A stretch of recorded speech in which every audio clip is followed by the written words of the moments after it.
I'm very concerned right now.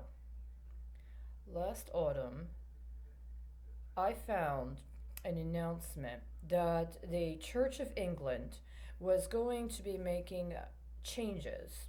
That there had been a big conference, global conference, on consideration of the Book of Common Prayer and potential updates and changes to the Book of Common Prayer.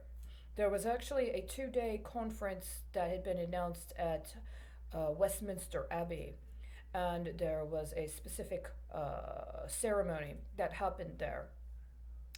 At that same time, there was an Armenian Christian congregation from the Bay Area in California that had made a plan trip to the Holy Land for a week. I was on a cross current. Let's put it this way.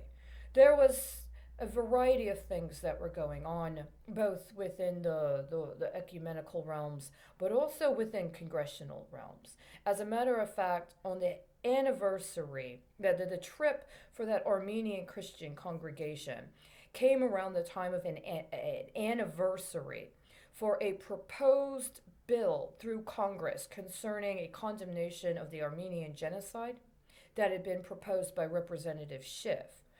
It was never passed. There was a variety of controversy about this specific bill. And it also had a very important benchmark date that came around the time of both this trip by this Armenian congregation to the Holy Land, as well as what was this conference concerning the Church of England in London. There was a lot of very intense stuff going on at that time. I have a personal relationship with the Anglican Church and the Episcopal Church in the manner I do. I've spoken about this. I've addressed this from the perspective I need to personally.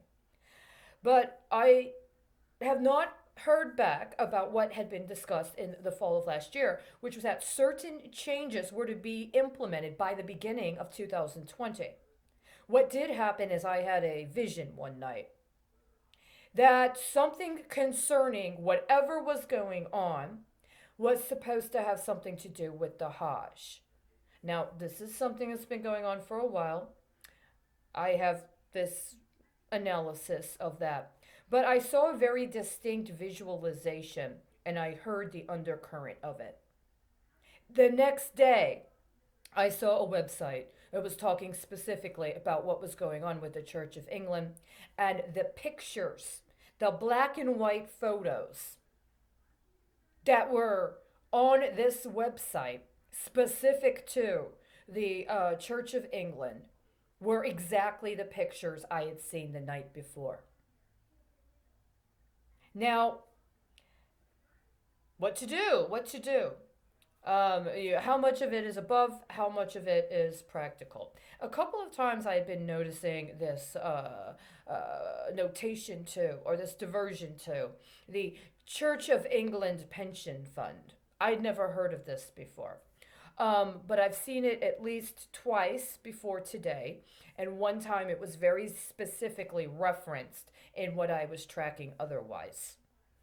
I'm concerned because there's now an electronic version. It says it's with the episcopalchurch.org of the Book of Common Prayer.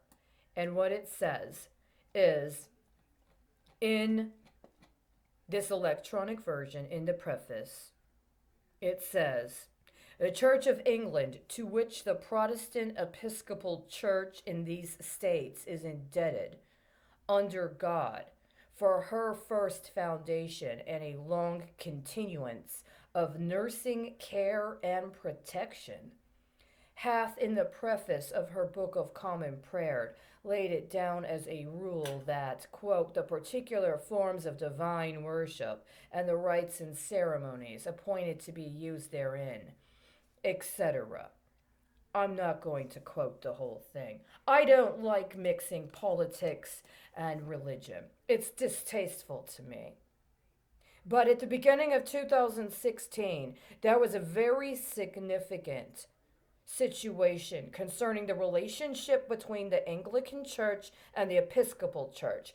specifically about women and homosexuals or bisexuals in the clergy. And my understanding is the Anglican Church broke communion with the Episcopal Church unless and until it repudiated women and gays in the clergy. Now, if there is some sort of internal politics between two rather minor, globally speaking, sects of Christendom around who they consider to be in their religious command authority, you have no right to try to project that onto other people and try to afflict other people or cooperate with a global bioterror attack in order to try to score points or gain leverage in one manner or another. And you certainly don't have the right to say or think you have the authority of God to implement or cooperate or co-conspire with some alleged apocalyptic scenario in order to wrangle over church politics or liturgy. I'm just letting you know. It didn't work out so well in the 1600s, and it certainly hasn't worked out in the last 100 years when you've co-conspired with and covered up for how opportunistic financiers who have nothing close to any holy calling have afflicted people, and you've allowed it to be used as your political leverage. Church politics are just as seedy and disgusting as the secular politics, especially when you allow for this kind of slander.